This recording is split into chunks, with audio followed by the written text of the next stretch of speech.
And we're not live, but we're on. This is NBA Sesh. These damn Knicks. They just lost game 4. Now it's 3-1 series. You know, like I said before, I didn't expect them to go far. All right. I said it would be nice if they could make the playoffs, and it would be nice if they could go to the second round. They didn't disappoint in that regard. Okay. They did what was asked of them. But now you're not playing Milwaukee. You're playing Miami Heat.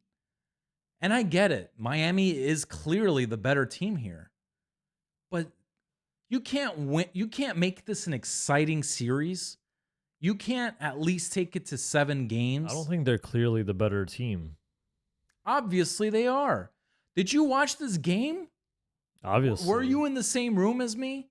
I was. They were getting out-rebounded.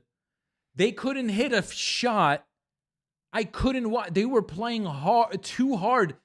I feel like they were exhausted. They couldn't catch up. They couldn't.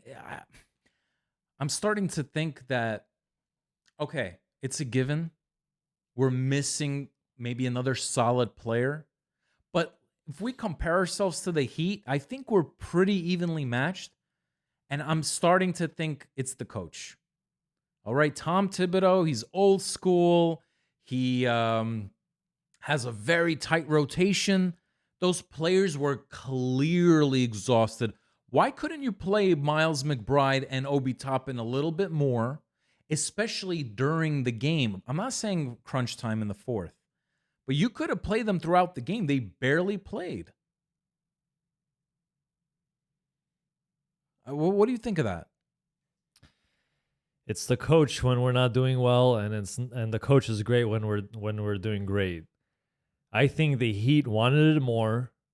They were first of all, the Knicks got crushed in offensive rebounds. They couldn't catch a rebound to save their life. It was pathetic to watch. And look, I'm not gonna blame the refs, but some of the calls were a little bit of a head scratcher. But the Heat just wanted it more. And what plagued the Knicks the whole season, including these playoffs for this specific series, is that they're not good shooters. They don't have a good shooter, a good consistent three-point shooter. And the Heat were making all kinds of shots from off of 1 foot. They were getting and ones from three-point land. They were making it all. Now look, Struss and Vincent and Martin and all these nobodies that are now somebodies are, I guess, consistent shooters. And people gave me crap earlier because I posted a TikTok saying that these guys, I wasn't sure if they were even on the team. But it just worked for them. I mean, I think we have good shooters. No, we don't. I think Clearly. Grimes... Well, sorry, you're right. We don't, because I just said that. But I think Grimes could be a good shooter, and he has to take more shots. And I think that you're right in one regard where the coach is very tight-knit with his rotations and the way they play. And it's not as free-flowing of an offense as it could be. And I think that's the problem why they have trouble scoring at times. You know, I think we discussed this earlier tonight. I think that if the Knicks lose the series, which it's looking like they will, and it's not like they fell 3-0 and then they won a game and now we're like, oh, well, it's possible because it was 1-1, now it's 3-1, right? It's possible they could, it's unlikely. But Golden State, they were losing to the Oklahoma City Thunder 3-1, I remember, when Kevin Durant was still in OKC his last year there. They came back and they won. Cleveland did the same thing to Golden State, I think, a year after that. They were down 3-1, and Cleveland came back and won. But let's face it, Julius Randle's not LeBron James. Also, the Clippers, didn't that happen to the Clippers? They were down 3-1 when Chris Paul was there? I don't remember that. No, they were up 3-1. I'm pretty sure it happened. You're right. I think they were up 3-1. Against who, though? I don't know. I forgot. We have to check. It's check. possible. But Julius Randle is not LeBron James. Julius Randle is none of those guys. And you know what? He did a lot of stupid things tonight. I think he hogged the ball. He tried hard. I'm not trying to say he's a bad player, but clearly he has to be the third option. And I'm disappointed because it's like RJ Barrett has got a huge payday. He should have been that guy, fourth year. And I get it. It takes time. But you know what? I don't mind having RJ Barrett on the He team. played well today, though. Yeah, today. No, he played well the other series too. I mean, he's not like shooting like Devin Booker is, you know. But you know what? For a third pick, I wanted him to be a superstar, You're asking for too much too fast. I guess. Maybe I'm just emotional. Brunson is the heart and soul of the team, and without Brunson, we would be nowhere. Oh my gosh. This guy is the star of the team. And for him to get snubbed from an all-star game is ridiculous. Because he was, I mean, to be fair, I think he played much better after, but he still played very well before that. They shouldn't have snubbed him.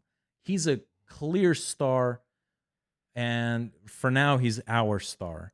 And what we need to do this offseason, I think maybe it is time to move on from Coach Thibodeau. We need something new. And then we definitely need to revamp our roster just a little bit. We have to make some. Oh, for sure. We have to do something.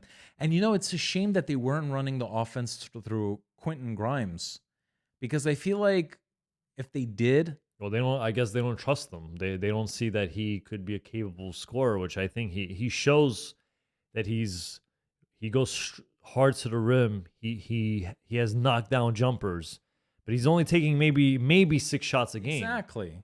I don't know what's up with that, but I think a lot of people, first of all, there's a lot of haters when it comes to Knicks, maybe just New York sports. I don't know why people hate on the Knicks so much, because they haven't been good ever, for a while at least.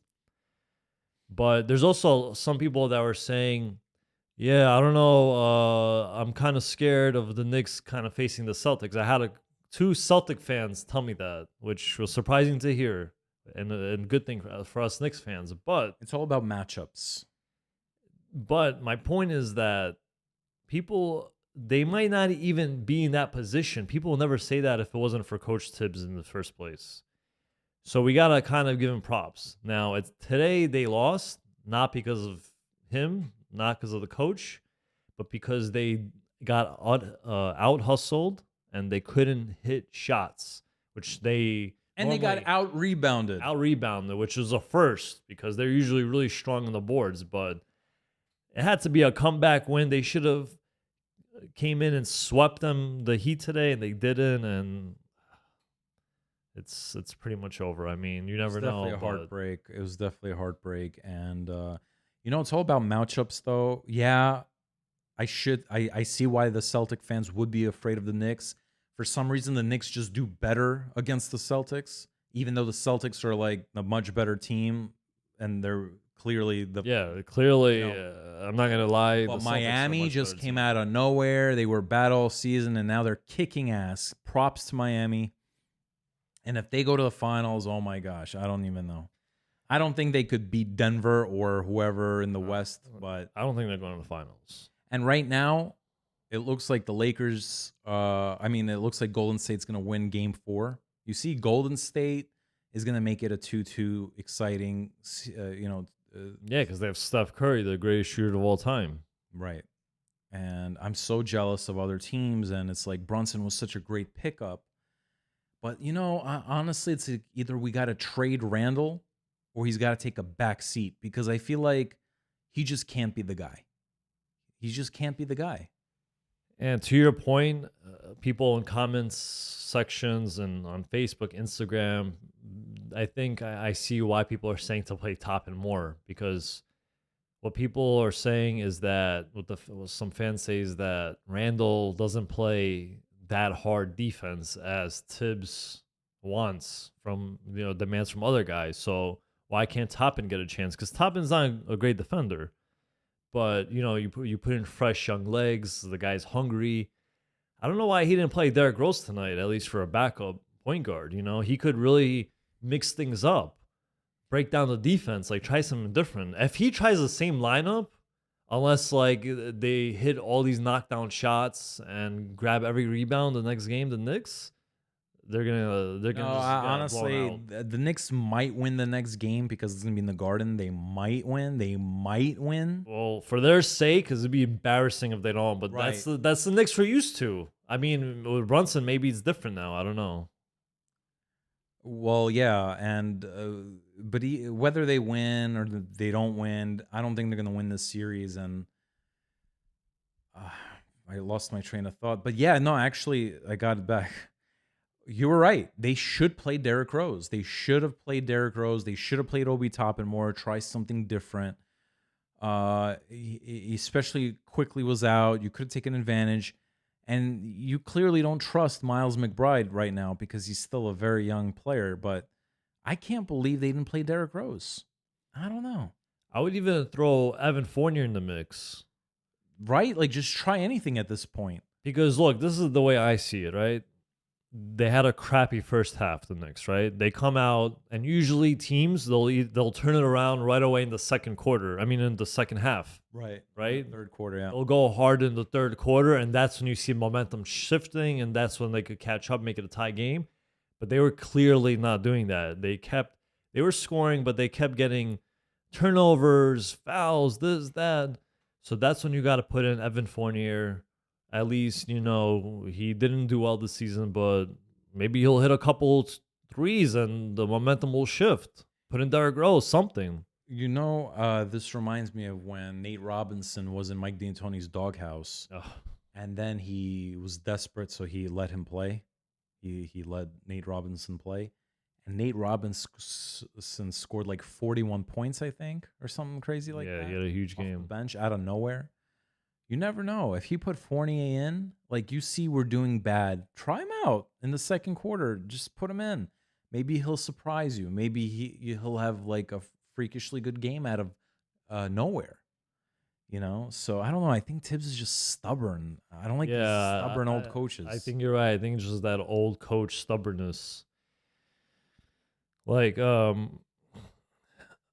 I still support Tibbs, but I wouldn't mind having Nick Nurse on the sidelines next season. Nick Nurse proved that he's a good coach. I think he was like the next. Nick Nurse did for Toronto what Spoelstra is doing for the Heat right now. I think you said that you were speculating he might go to Houston, but Houston hired a new coach. Who they hire? Anybody we know or no name? Oh, they hired the former Celtics coach. Right, the former Celtics coach. Udoka. So Nick Nurse is a free agent. Honestly, I think there's talks in the background. I'm not surprised if there's like talks in the background and they're like, stay put. We want you in New York. I would like to see Nick Nurse in New York. I think if they pay him enough, he's going to want to be there in a big market.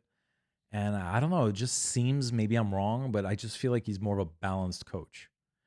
I wonder what's going to happen with Milwaukee, though. They fired their coach. Chris Middleton, I think, will stay with his $40 million option. He'd be crazy not to let. It'd be crazy, yeah. But Unless they trade him. But they have to re-sign Brook Lopez, like you said before. And Brook Lopez, I feel like they might not be able to afford him. Is that right? From what I'm reading, yeah. He's going to want a payday. He's going to want a payday. He's going to have other teams that want him. Oh, yeah, big time. And I don't think they could afford to let him go either because that's a big hole that they're letting that is going to open up. The only thing they might be able to do is somehow either trade Middleton just to dump for like role players, but they're in a tough position because Giannis is not going to sign the extension this summer. I think he's going to wait and see.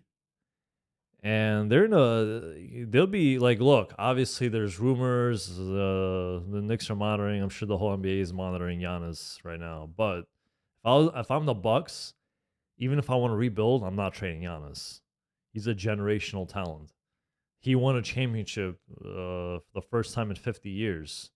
Like they gotta try whatever they can to keep him and get good teams around him, good players around him. Giannis is a small forward or a power forward? What does he play now in Milwaukee? I think he plays he's power both, forward. but what's his main position? He's a forward. So let's say the Knicks entertain a trade. Let's say We're like, hey, listen, it's not working out. Can we trade? And then Milwaukee's like, fine. What do you think Milwaukee's gonna ask? They're gonna ask for a king's ransom, but what do you think? Like, for example, Well, they're gonna want they, RJ Barrett. all right, so they're gonna want RJ Barrett, right? Do you feel comfortable giving him up for Giannis? It depends if the Knicks are gonna keep Randall or not, because I think that Randall will be a great third option. But I would definitely give up RJ Barrett for Giannis, because Giannis is like what, 26? No, I think he might be 27, but it doesn't matter. He's still 27. fairly young. As much as I love RJ, I think he's gonna be one of the top in the league soon enough. Maybe like a Jalen Brown. I think yes, I'll definitely trade him for Giannis. All right, fine. We get him, but now can he coexist with Julius Randle? That's the thing. It's hard. I mean, Giannis is a superstar, so I guess he can make it work. But if not, they would. I think Randall's still a good player, but he has to be that third option or maybe even fourth option. I think he has too much pressure on himself and he can't perform right. But they could always trade him for somebody else. Plus, they're gonna have to give up matching contracts too. So Well, they we might have Fournier. We have. Yeah, that's true. That's true. So with Julius Randle, I think he was trying hard. He made some dumb decisions, but he really had like some monster dunks, and there was some bad calls against him. And I know you said the refs there was a lot of bad calls, but you know what? I'm not going to use that as an excuse. No, I don't want to use that excuse. I don't want to use that as an excuse because that was not a do or die for the Knicks. The Knicks just played bad. They did. They couldn't hit a shot, and they were out rebounded. They were out hustled big time. But and then Miami was freakishly hitting like these crazy 3-point shots. Like they were not even good shots, but they were hitting them. Now, even then, they cooled off the Heat. They definitely cooled off. And the Knicks had the opportunity. All they had to do is hit some shots, some, not all, and get some more rebounds. And we could have won. It was a close game. We could have won. Yeah, I don't want to blame the refs. I think the Knicks deserve to lose that game because they played like crap. And you said Miami wanted it more. Well, why? Why didn't the Knicks want it more? Why? That's a good question. Because I feel like the way Miami was playing is the way the Knicks used to play. That's the way they used to play.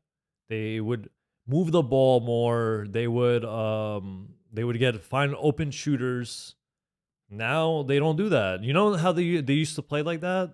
Well, this is not a good example, but when the Knicks lost to Atlanta a couple years ago, that's how they used to play. But they obviously still lost. So I wish the Knicks got Buddy Hield and Miles Turner this season. Yeah, they might have to because Mitchell Robinson's apparently not happy with his role, even though it's like, what do you expect? I think his role is appropriate. He's doing a great job. Well, he wants to be the star of the team. Dude, it's the not guy going to work has out. no inside game. I mean, maybe all I want to say is this. Maybe like they could throw him the ball more in alley-oops and stuff like that, like pick and rolls. But he doesn't have an offensive game. Come on, maybe he could shoot like mid-range jumpers like David Lee used to do. He developed that. But I'll definitely trade Mitchell Robinson for Miles Turner, and somehow also try to get Buddy Hield from the Pacers.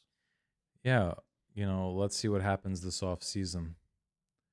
But, I don't get a lot of these guys like Mitchell Robinson when they want to be the man and then they finally get their own team and they're just not as good. I know this happened to Ben Gordon, right? Didn't it? Ben Gordon, yeah, Lance Stevenson. Even Sean Williams. He didn't want to be the man, but he left the Knicks for more money to go to the Nets, like for not even $1 million more. And I think that was silly of him because I get it. He was the kind of player that didn't make a lot of money and every penny counts. I get that.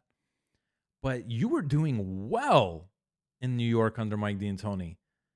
You have to take a little bit of a pay cut and believe in yourself. And I think he could have made more money along the way. But Mitchell value Robinson went just signed a down. contract. Right, but if he demands it, they're gonna have to trade him eventually. If he keeps saying that he's not happy. But come on, let's face it, man. A lot of these players need a reality check. Mitchell Robinson's just not a superstar, and he's I not a mean, he guy said that could it. lead a team. I don't think he ever said it. He just kind of mentioned that he wants a bigger role, but who knows? That could have changed by now. Well, what does that mean? I want a bigger role. Obviously, he wants to be the second option at least. But then he like took it back and said, "Oh yeah, I was just going through some stuff, and I wasn't, I Maybe don't know. somebody talked some sense into him. I don't know. Yeah, But let's see what happens. I want to talk about the Suns. Okay. So I made a TikTok earlier today, and people are obviously giving me crap for it. But what I basically said was that Devin Booker has to play like he played in this recent game, which was what, game 4 or game 3? I think game 4. Because he had 12 assists. Now, people are like, oh, but he's having his best playoff series of his career. He's scoring like 35 points a game. But I don't expect anything less from him. My point was that he has to be that facilitator also for them to have a chance to win, because it's only him and Durant that are doing all the scoring. They have no one else, and I think that's the game plan. Because look at Bridges. He left to the Nets, and now he was averaging like 20-some points a game, right? Because Booker was still scoring a lot. That's what he does. That's who he is. But if he doesn't be that facilitator role and like be a Chris Paul type player also, which is hard because they don't play defense. He's not. They can't keep that up because they only won by 5 points, and Joker had 50 points that game. But the one thing that Denver didn't do well or could have done better at was rebound more. So those little key things is what's going to determine the series. But I think ultimately Denver's going to go to the finals. Denver's going to win that series, and Phoenix is missing a bench. They're seemingly good because they have big names, and Kevin Durant's still very good, and Devin Booker's really good, but I think Chris Paul slowed down, and Aiden is just not the Chris guy. Paul's injured. He's out of the series. But even when he wasn't injured, yeah, he's not the same Chris Paul. He's still good. He's kind of like a Jason Kidd for Dallas when Dallas won the championship. No, he's not even as good as Jason Kidd was. Really? I think so. I mean, it's hard to tell because he's always injured when it matters most. Well, he's injury prone. Yeah, and he's old. I mean, I'm not blaming him. Aiden, he's just not. I don't know. I don't know. Do you think Aiden's doing okay? I mean, he puts up numbers, but I don't think he's really like a factor. Right. I think he just gets like boards and It reminds me a little of Andre Drummond. Yeah. Right? And I can't say enough to really say if he's like the next Andre Drummond. I don't think he is. I think he's better, but still similar. I just think that their whole game plan is just passing each other the ball and scoring as much as they can. And you're never going to stop a guy like Durant. The only thing that'll stop Durant is Durant having a bad game himself. That's it. Well, I want to see Denver win this series, and quite frankly, I actually want to see them go to the finals. I think they earned it. They were a team that was built from the ground up for the most part.